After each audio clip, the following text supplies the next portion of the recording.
Hello and welcome to our program, Where God Weeps, a program in which we speak about the situation of the suffering and persecuted church around the world. Today we're going to be speaking about the country of India. Although India is the second most populous country in the world with almost 1.2 billion people, only about 2% are Catholic. A few million other are Christian denominations, Buddhists, and a significant number of Muslims. But 85% of the people in India are Hindus. The church, however, does play a significant role in providing healthcare, welfare services, and education across the country. The vast majority of Indians which have converted to Christianity are from the lower strata, the so-called untouchables. And despite the growing challenges from Hindu fundamentalists, the church is growing quickly. His Excellency Peter Abir Antonisamy is the Bishop of the Sultanpet Diocese in Kerala, a southwest state in India. In this Sultanpet Diocese, there are about 1.7 million people, of which only 32,000 belong to the Roman Catholic Church. To tell us more, it's my great privilege to welcome His Excellency Bishop Peter Abir Antonisamy. Your Excellency, thank you for being here today on our program. I'm also very happy to be with you to perform this program about the suffering church, especially in India.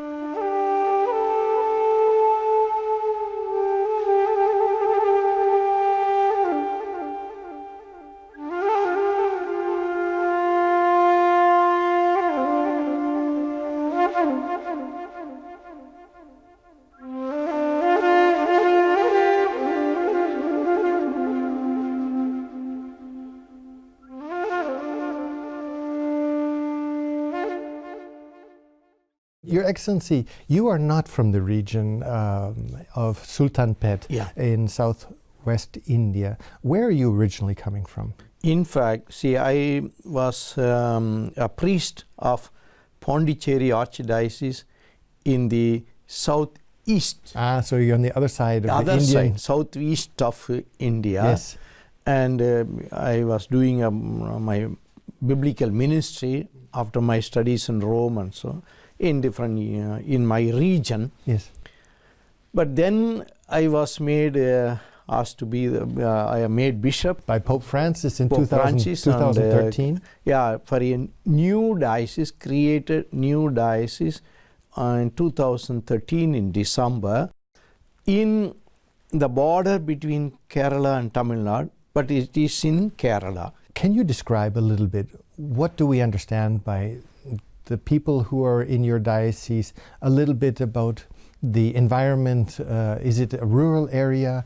Can you give us a little bit of a picture about what we're talking about in your diocese? Yeah, the Palakkad district in itself is fully rural area, having two different mountainous places also, Nelliambadi and we have Attapadi hills, where we have a lot of elephants.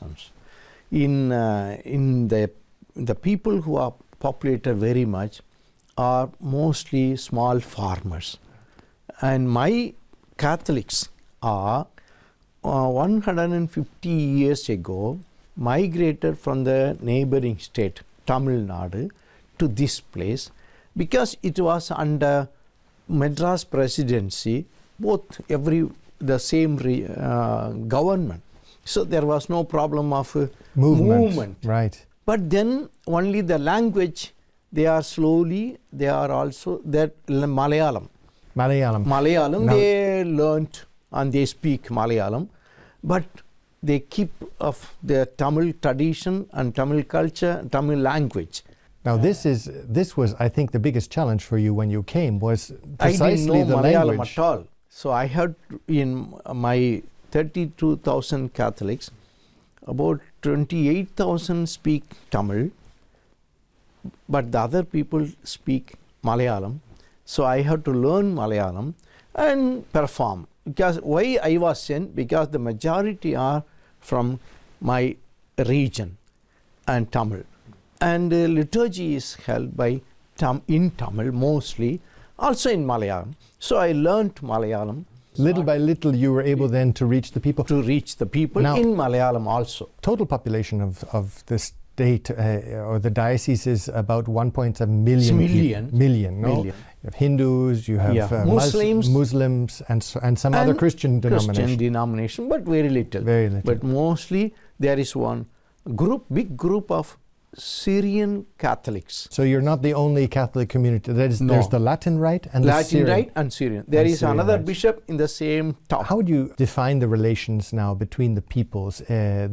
Because you have not only Malayam and Tamil, Malayalam and Tamil. which is already different ethnic groupings, and then you have Muslim, Hindu, Christians, all living side by side. Is it peaceful? Is it calm? Yeah, we can say, as you said, two different ways. It is a ethnic group is a little Keralites and Malayalis.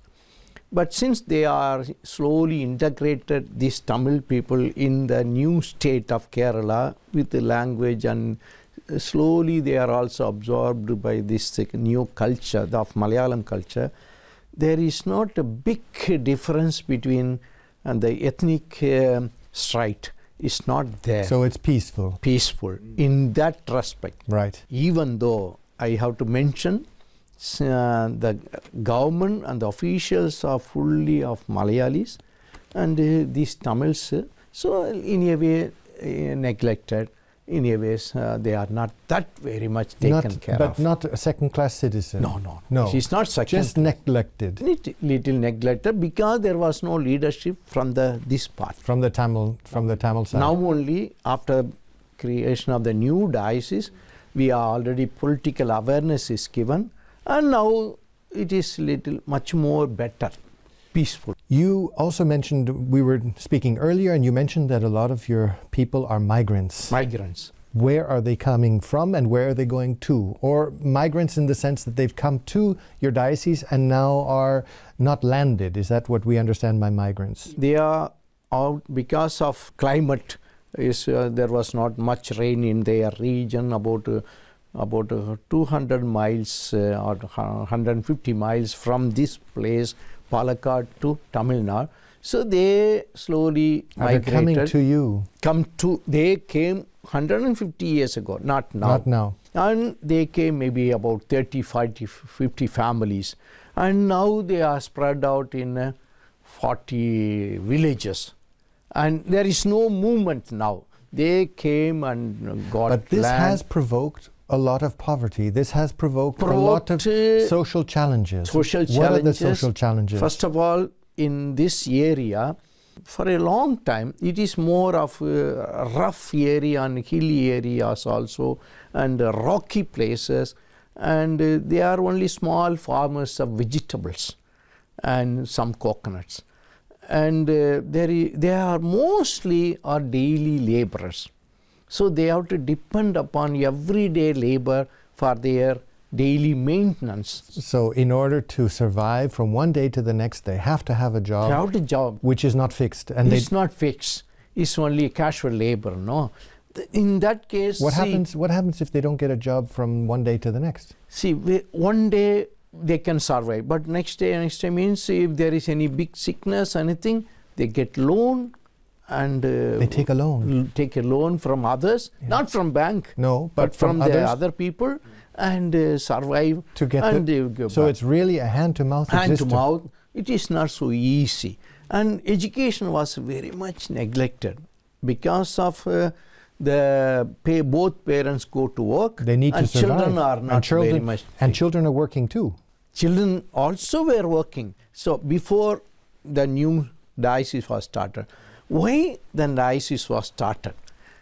It are two important issues the church saw there.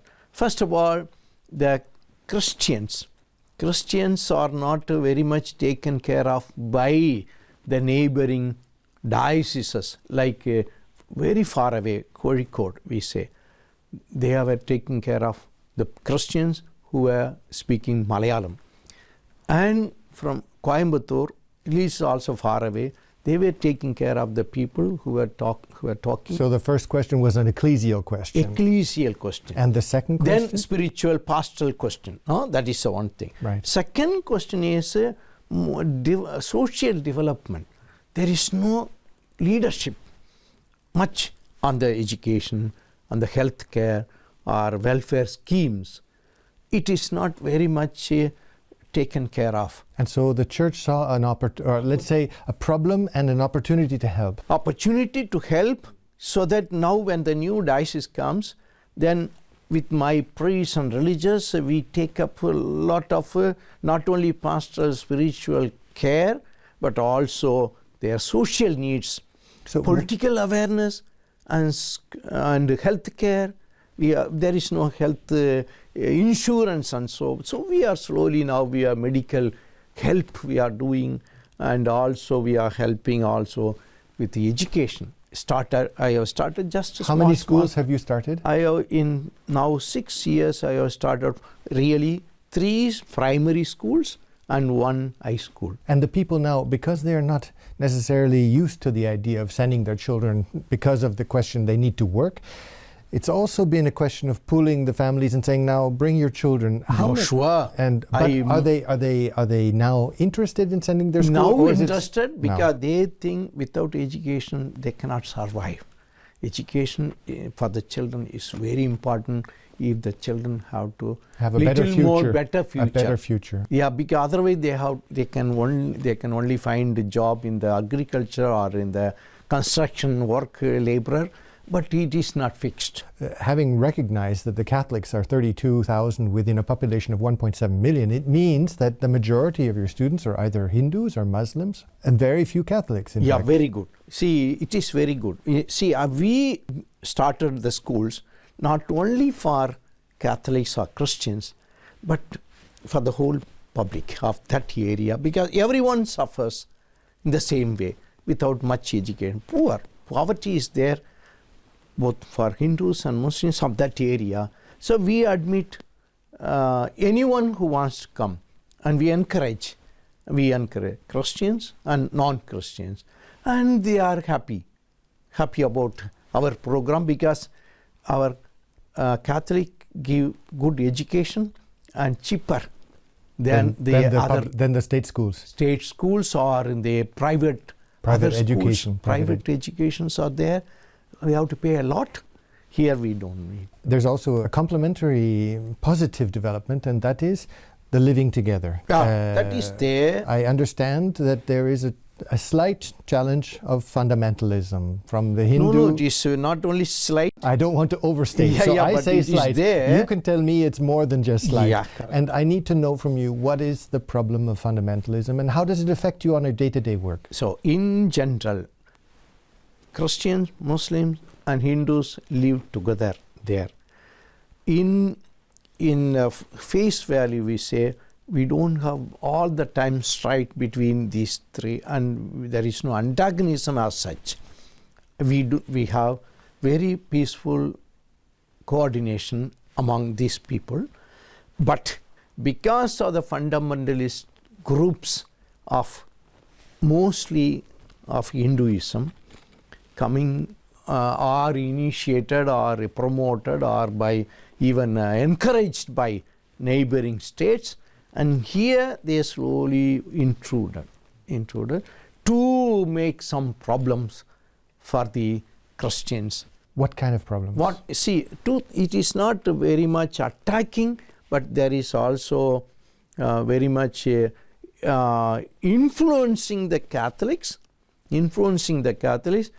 to go away, to come out of the faith. Out of the Catholic field, so that with a lot of material benefits, the promise of material benefits and other things, and if you are not going along with us, then you have a lot of problems. So that is one thing, is our faith commitment life is very much diluted.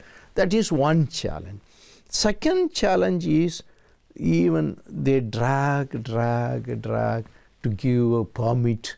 So you want to build churches. You want to build a church, you want to build a chapels, and it can take years before you get 1 year or 2 before you get permission. Yeah, permission. It is because of not the regular as such, but the people who are in the office who are not that very favorable, and they take a lot of time. That is one challenge we have. Another as such, see, if you are a Christian and so you are getting benefits from the government is very, very, very less. Very less. A Christian would receive less benefits than, for example, a Hindu in the same situation. It is there. And so our challenge is to strengthen the faith of the people, Christian faith, through not only just preaching, going and meeting the people, giving formation. So we have launched in formation of the youth, formation of the women, and formation of the families as such, like through basic Christian communities. I have very much in every community, parish, everywhere, many units we have created. Whether they come, mostly women come. Men come very slowly, but then we encourage them. The women, they bring the catechism to the home. Catechism to the home. And BCC, that's very, very nice tool to give them the Christian value of life. Your Excellency, we've talked a lot about the development, we've talked about education. What about the pastoral needs? Now, if I understand correctly, your priests and yourself, you're traveling on motorcycle. You are motorcycle priests, motorcycle bishop, because your villages are so far away. Yeah. Where do you set your pastoral priorities in your diocese? Yeah. See, pastoral priorities as such, first of all, we have to give them formation, each groups, and so it's not that easy. Catechetical, liturgical, and also our Christian Christian education, like dogma we say in English, but then it's a big word for the people. Christian education. Yes. Yeah, education, but not in the simply only preaching. Homily is only a few minutes or 10 minutes, nothing to very much give them. So we bring them in groups. So for that, for example, youth group, I have women commission to just to give them a lot of men. And catechism.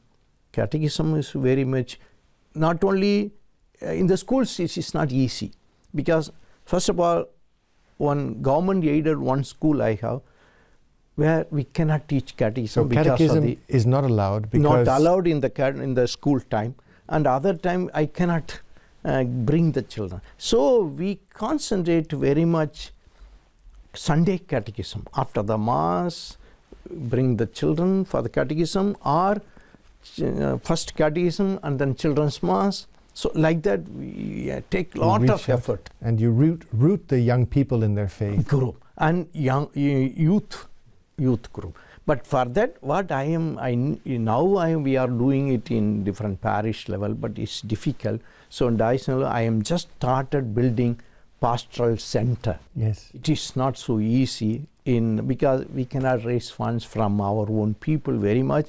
I seek funds, help from others, and build it where we can bring for 1 or 2 days also the groups for retreats and for formation, spiritual faith formation. How important are catechists for you in your diocese as a way of, because I suppose the faith was something that spread very quickly but wasn't necessarily very rooted. Yeah, see, the catechism is very, very important because the priests are very few number and they cannot reach out to different small villages. Very not so easy. Once in 2 weeks also some priests go there. And catechists, we train them so that they go every week or often, and we choose from their own villages and give them training. Leaders, you look at the leaders and then you choose from those, the catechists. Both men and women, and they become the leaders of faith formation in that place, and it is very, very important. And even though there are not persecution, yes, as we say, it is, I am very happy where God suffers. It is weeps, it is very nice. It is also in a way the diminishing of the faith is there, because of the influence of non-Christians and other environmental distraction, and also this consumeristic society, the materialism. Materialism is very much in the mind of the people, whether Christians or non-Christians. So we have to give them really faith in God, and in the sickness and other problems and other poverties.